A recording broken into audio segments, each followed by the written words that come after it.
This channel does not promote any violent, harmful, or illegal activities. All content provided by this channel is meant for an educational purpose only. সুখবরটা গতকালই এসেছে। পদ্মশ্রী সম্মান পাচ্ছেন বাংলা ঢাকি গোকুল চন্দ্র দাস। উত্তর 24 পরগনার মছলানপুরে বাড়িতে একেবারে অকাল উৎসব।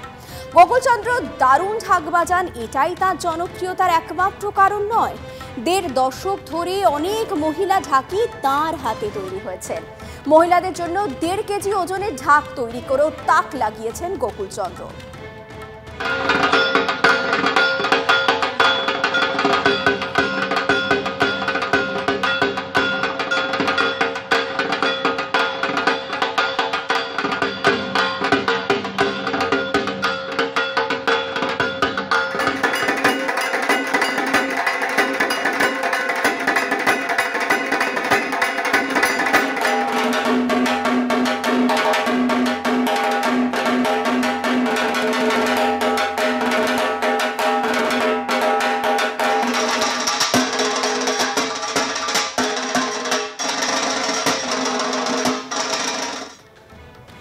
পদ্মশ্রী সম্মান প্রাপকদের তালিকা ঘোষণা হতেই বিতর্কের ঝাঁকো বাজতে শুরু করেছে।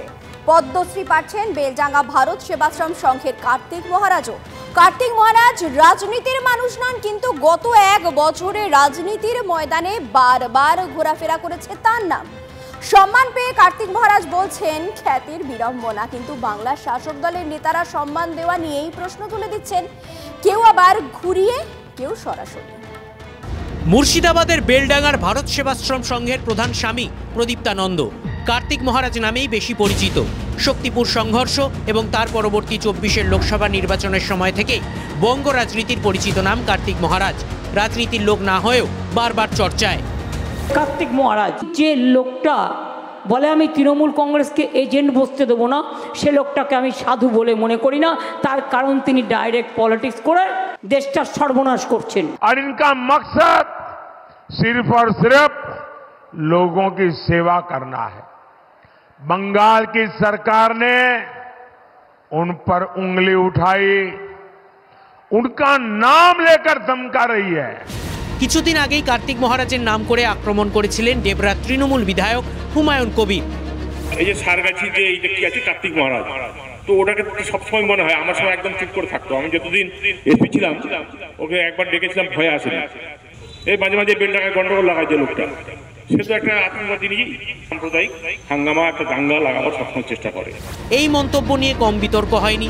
এবার সেই কার্তিক মহারাজকেই পদ্মশ্রী সম্মানের জন্য বেছে নিল কেন্দ্রীয় সরকার। সন্ত জীবনে সম্মান নিয়ে বিড়ম্বনায় কার্তিক মহারাজ। আমরা সন্ন্যাসী মানুষ, খ্যাতির বিড়ম্বনা রবীন্দ্রনাথের কথায়। প্রথম ফোন করেছিল রাষ্ট্রপতি ভবন থেকে, বায়োডাটা চাইছিল। আমি ওনার সন্ন্যাসীর বায়োডাটা বলতে কিছু।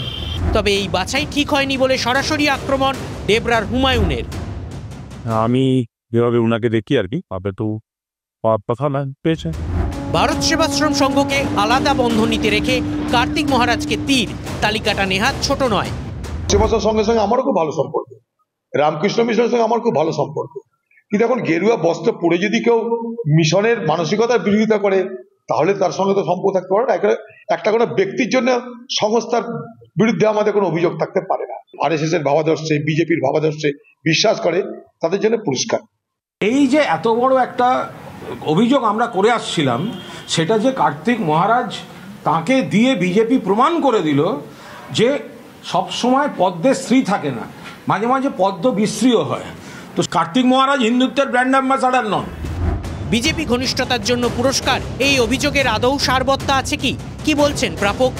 সেটা তো বিজেপির ঘনিষ্ঠ নয়, তাদের গোয়েন্দা বিভাগ আছেন কেন্দ্রীয় সরকারের, তো তারা এটাকে ওয়াচ করেছেন যে আমি গ্রামে গঞ্জে ঘুরছি, তারপরে মুর্শিদাবাদ জেলায় এতগুলি স্কুল, এত আদিবাসী উন্নয়নের কাজের সঙ্গে যুক্ত রয়েছে। তারা চিন্তা ভাবনা করেছেন, নিশ্চয়ই রাজ্য সরকারের পক্ষ থেকে এখান থেকে কোনো যান, তারা রিপোর্ট নিয়েছেন, রিপোর্ট নিয়ে তার সিদ্ধান্ত নিয়েছেন।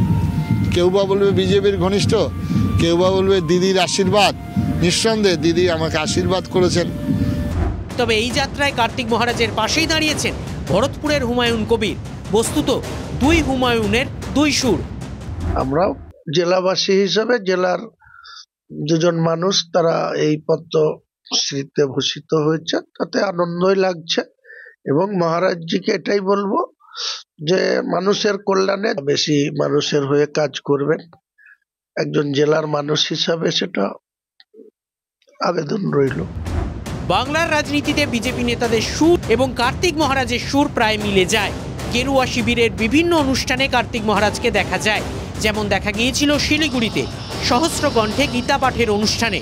পদ্মশ্রী সম্মান ঘিরে বিতর্ক অহেতুক, কার্তিক মহারাজের পাশে দাঁড়িয়ে বলছে বঙ্গ বিজেপি, সঙ্গে তৃণমূলকে আক্রমণ। উনি ঠিক করার কে পদ্মশ্রী পাবে না পাবে। এখানকার রাজ্য সরকার যাদেরকে পুরস্কার দিয়েছে তার মধ্যে সমাজবিরোধীও আছে, সেটা কি ঠিক ছিল? তার বলার দম আছে তার নেত্রীর বিরুদ্ধে? তাহলে ওখান থেকে সেই দিনই তাড়িয়ে দেবে ধাক্কা মেরে। সেই জন্য নিজের এখতিয়ারের বাইরে আপনিও যাবেন না। কার্তিক মহারাজ পদ্ম পুরস্কার পাবে না তো কে পাবে? হুমায়ুন কবির কে? উনি কি কোনো সামাজিক নেতা? উনি একজন ইসলাম ধর্মাবলম্বী একজন বিধায়ক। বিতর্কের ঢাক কদিন বাজে দেখার সেটাই। Bureau report, TV9 Bangla. শহর জুড়ে তাসের ঘর, নতুন বছরেই হেলে পড়েছে অন্তত খানদশেক বাড়ি।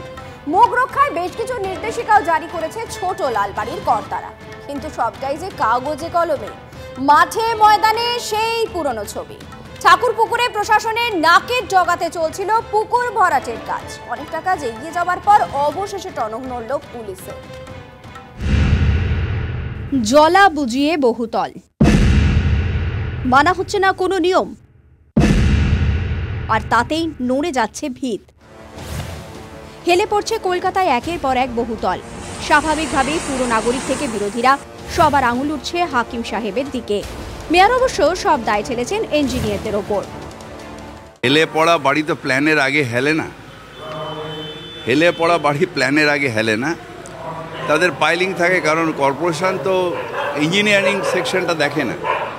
এই বাড়িগুলোর দেখার দায়িত্ব হচ্ছে যারা স্যাংশন নিয়েছে, যারা ইঞ্জিনিয়ার, যারা LBS, যারা দায়িত্ব নিয়েছেন বাড়িটা তৈরি করার। আমরা দেখাশোনা করব এবং তৈরি করব। কর্পোরেশনের প্ল্যানের মধ্যে যারা তাদের সেই অঙ্গীকার করেছেন তাদের দায়িত্ব। কর্পোরেশনের তো দায়িত্ব না প্রত্যেকটা বাড়ি তার নিচে কি আছে না আছে দেখা। কিন্তু প্রশ্ন হচ্ছে, জলাজমি ভরাটের অনুমোদন তো আর ইঞ্জিনিয়াররা দেন না, সেটা হচ্ছে কিভাবে?